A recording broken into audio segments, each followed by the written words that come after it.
Thank you all for coming out to support the veterans on this Memorial Day 2023. We have some ceremonies that we do here at the Veterans Memorial Monument, and so I'm going to start out by placing a couple of wreaths at the base of the flags. The Boy Scouts help us with the wreaths, with the flags, the cemetery flags. They were out this morning putting the avenue of flags in there, and I'd just like to thank them. We sponsor the troops and the dens of the Scouts, but they are a tremendous help to us. Carl Atkinson is the liaison with Post 45 with the Scout troops. If I can, yes.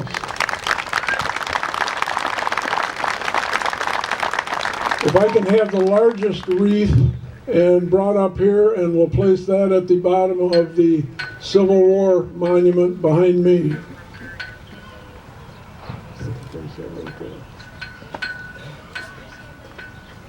Thank you. Thank you. Gone but not forgotten are our POW MIA veterans. We also place a wreath at the base of the POW MIA flag here in front of me.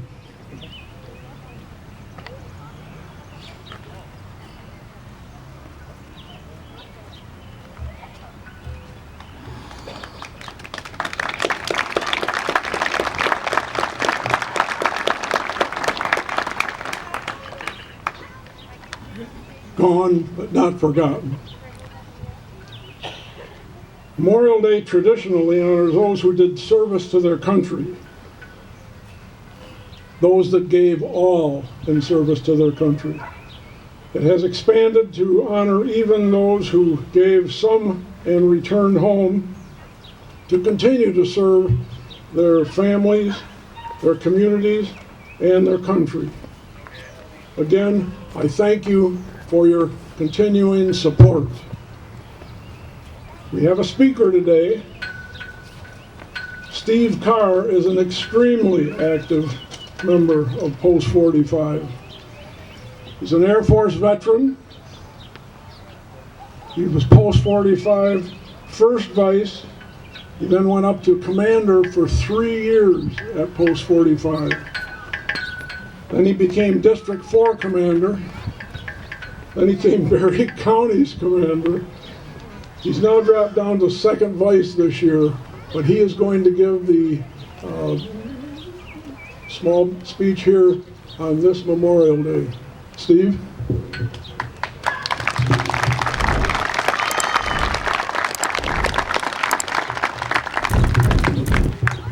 Thank you, Jim. It does my heart good to see all these fine people here honoring our brothers and sisters who've passed and did not come home. And we do not forget. Whether it's an hour ago or a century ago, we remember.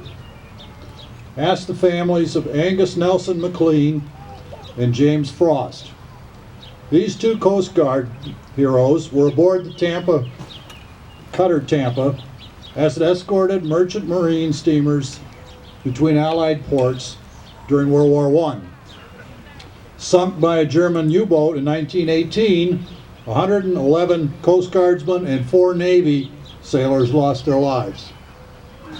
A flaw in the award system criteria did not permit Coast Guard veterans from receiving Purple Hearts for actions that occurred before World War II. This injustice has been corrected, and just this year, the families of Fireman McLean and First Lieutenant Frost received the medals earned long ago by their ancestors. Coast Guard continues to identify families whose ancestors still have not received the medals that they have earned. It is just another example of our country that honors all our fallen heroes, regardless of how many decades or centuries have passed. Pascal Poulain, a member of the Kiowa Nation, enlisted in the U.S. Army in 1942. He was awarded the Purple Heart and Silver Star while serving with the 4th Infantry Division in Belgium. But his story didn't end there. He was awarded 2 more Silver Stars and a Battlefield Commission for his actions in Korea. In '62, Lieutenant Poulain retired after a 20-year Army career. When his 3 sons went off to Vietnam, Poulain felt compelled to once again enlist after several years after his military retirement. He sacrificed his commission to serve as an NCO in combat. On November 7, 1967, Poulain led a squad that was ambushed during Operation Shenandoah II in Lac Ninh. Hit by fire, he attempted to pull one of his wounded soldiers to safety before succumbing to his own wounds. First Sergeant Pascal, a veteran of 3 wars, was posthumously awarded his 4th Silver Star and 3rd Purple Heart. We are here today for heroes like Pascal Poulain, people who have given all that they can give so that we can enjoy the freedom that we all have today. The American Legion family has a special obligation to honor and remember First Sergeant Poulain and all of our country's fallen heroes. We were founded in the aftermath of World War I, which claimed the lives of more than 116,000 Americans. We honor the heroes of all wars, not just on Memorial Day, but through our daily commitment to ensure that America remains a place worthy of such sacrifice. We honor these heroes by supporting those who are currently serving in our armed forces. Whether at a domestic base or in a combat zone, military service comes with inherent dangers. On March 29, 9 young soldiers with the Army's 101st Airborne Division lost their lives when 2 Black Hawk helicopters crashed near Fort Campbell, Kentucky. Their commander, Major General J.P. McGee, said of their sacrifice, "We will reverberate through our formations for years to come." It is felt here as well, and you can rest assured it will always be painfully felt by the Gold Star families who will mourn them for the rest of their lives. Rosanna Powers is a Marine Corps veteran. On August 17, 2004, her brother, Lance Corporal Caleb Powers, lost his life in Iraq. The next day, Rosanna's fiance, Marine Sergeant Richard Lord, was also killed there. In a Fox News commentary, Rosanna wrote, quote, "We can debate the war's legacy and what it means for the future of American foreign policy, but remember who stands ready to protect our freedom, to have those debates, and remember those who died to keep that freedom safe. It's up to us to honor them in our own way by trying to make the country they died for a better place." When politicians debate the cost of veterans' benefits, we should remember the price already paid not just by the fallen heroes, but by veterans and family members like Rosanna Powers. This is the true cost of war and the cost of our freedom. The men and women who died for our freedom represent the diverse patchwork that is the United States of America. They were rich and poor, black and white, male and female. They were from cities, farms, suburbs. They came from every ethnicity, background, and political spectrum. In short, they looked like every one of us. Their one common characteristic is that they all took an oath to die for America if called upon. We can ensure that the memories of these heroes and their sacrifices are not in vain. We can ensure that future generations understand the importance of service, sacrifice, and honor. We can ensure through our own community service that our country remains strong, free, and prosperous. Memorial Day is a time that many wear or proudly display poppies, not as symbols of what was lost, but as reminders of living legacies. As we gather here today, we are reminded of the words of Abraham Lincoln's Gettysburg quote, "It is for us the living, rather, to be dedicated here to the unfinished work which they who fought here have thus far so nobly advanced," unquote. Today we are living and we are dedicated to continuing the work of those who have gone before us. We are dedicated to preserving the memory of our fallen heroes and declare our unending gratitude and support for their families. So let us take time to remember and honor the men and women who have given their lives for this great country. Let us reflect on their courage, their sacrifice, and their dedication to a cause greater than themselves. And let us recommit ourselves to the cause of freedom, justice, and democracy, so that the legacy of our fallen heroes will live on for generations to come. We will continue to mourn their loss, but most of all, we will celebrate their lives. God bless those who have made the ultimate sacrifice for our freedom. God bless our veterans, our military, especially our Gold Star families, and God bless the United States of America. Thank you.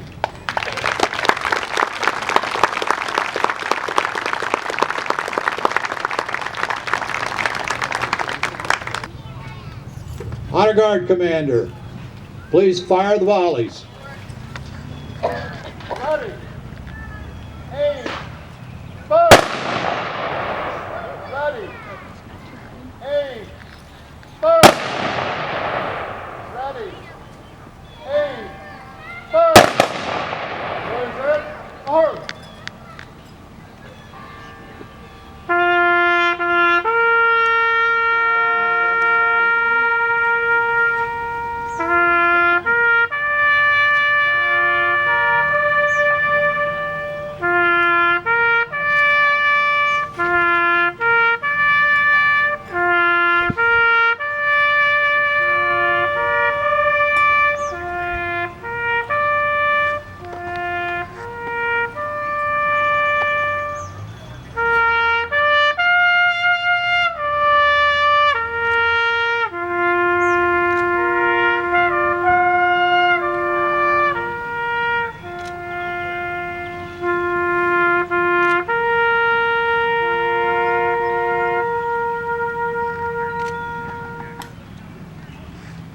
Port arms.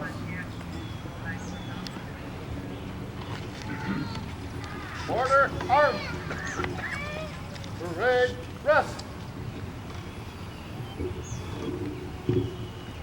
I'd like to thank Spencer White, the Hastings Marching Band, and our trumpeters, Riley Schultz, and Keegan Lindsay for the taps, echo taps.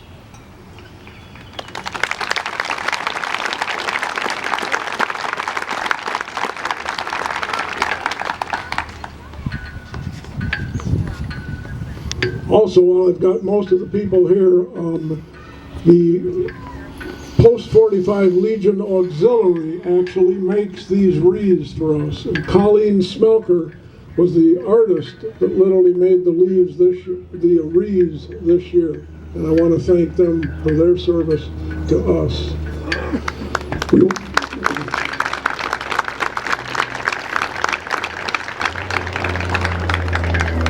We will now proceed to the bridge where we will place a wreath in the river in honor of those that serve on and under the waterways of our planet.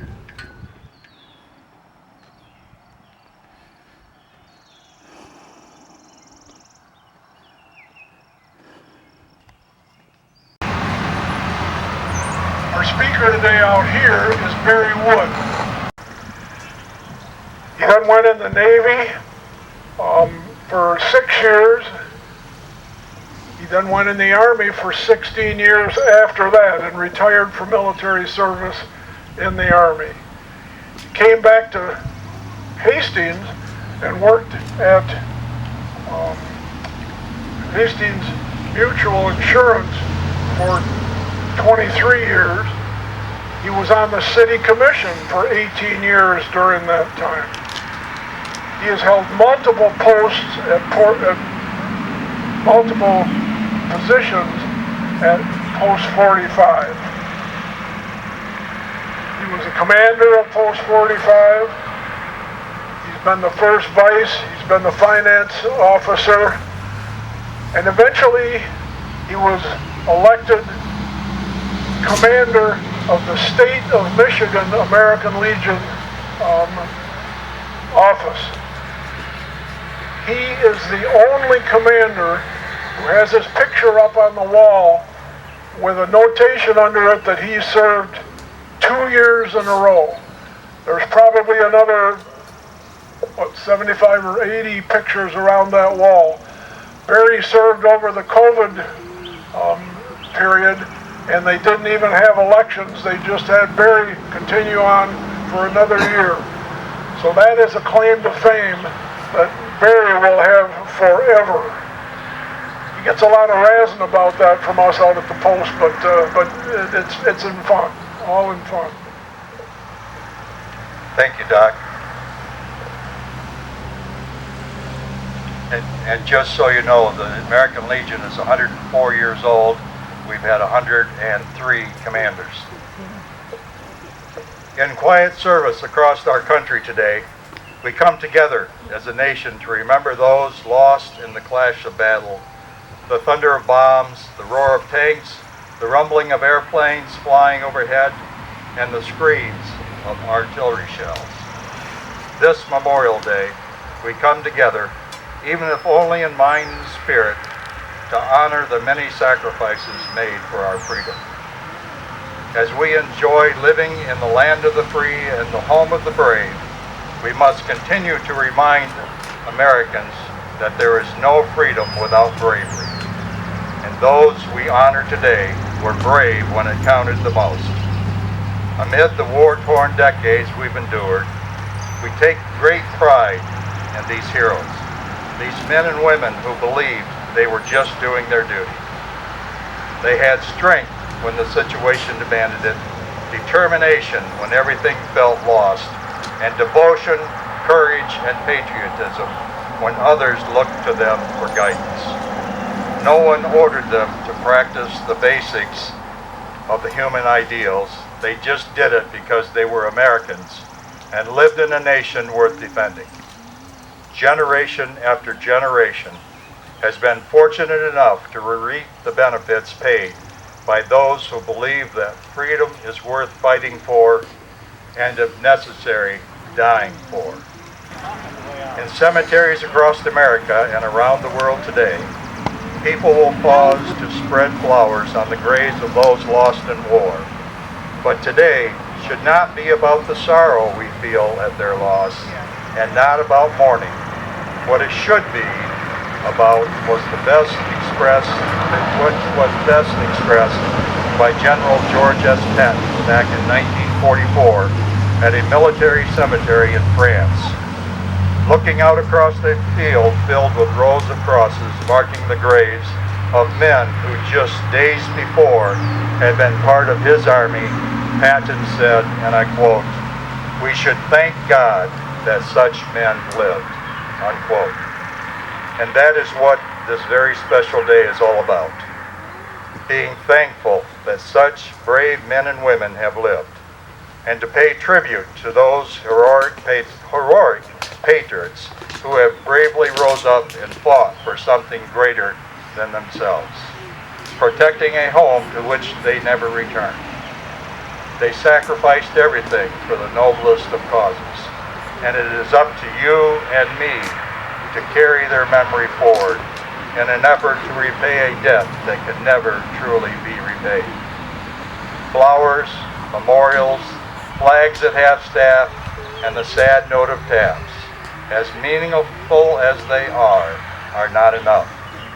What we really must do is to honor their sacrifice, is to live what they died for. Live the America they died for. A country of freedom, equality, opportunity, and unlimited promise. Lives filled with hope. Hope that they gave us will last forever. And that freedom and opportunity will find all those who seek it. Live to preserve their legacy, educating all who believe that Memorial Day is just another holiday, and passing along our knowledge to the next generation so that they may do the same. We must ensure that the youth of tomorrow understand the true cost of freedom. Today, we do more than just carry on a tradition dating back to 1866 when the first formal Memorial Day observances were conducted. We go beyond tradition, beyond remembering, and beyond mourning. Today, we work together to make this the country they died for, building a better nation each and every day. They gave up their todays for our tomorrows. And now we must carry their message of dedication and determination to the generation in uniform today, and to the generations who will serve tomorrow, because there is no greater way to honor the memory of those who have secured it. We must also remember the families of the ones lost. The loss of a military member is a loss of a son, daughter, father, mother, sister, brother, and on and on. Loss is no greater than that of a loved one. Thank you for being here today. God bless America, and God bless our troops.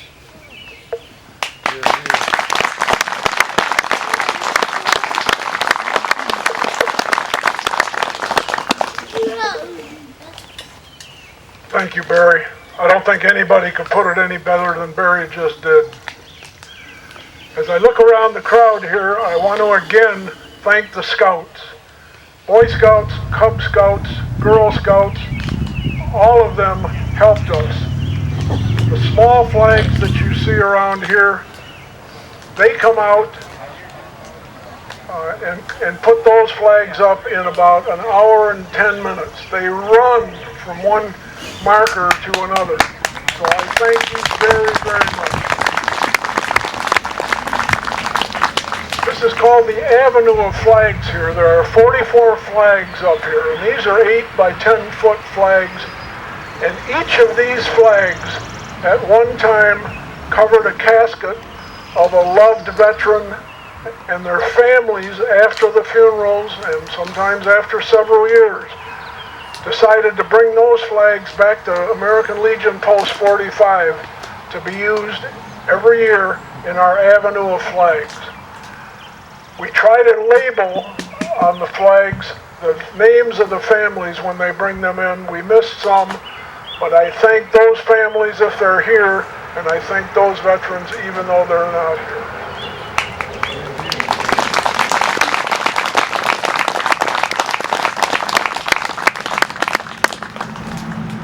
We do have a wreath that we will place at the GAR monument now. One of the Scout members will come forward with that.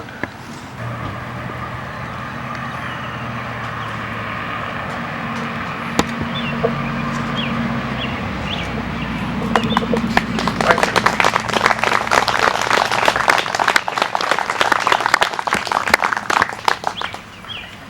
The last thing that we do here usually is take a 5th wreath and place it at the site of the most recently buried veteran near Memorial Day. That actually happened to be a gentleman named Charles Smith, and he is up on the hill behind us, way in the back. I placed the wreath on his grave site a couple of days ago. He did get a military honors funeral. He was actually a member of the Post 45 Honor Guard, and the Honor Guard actually gave him a funeral back in October. So Charles Smith, Korean War veteran, got his second honor here.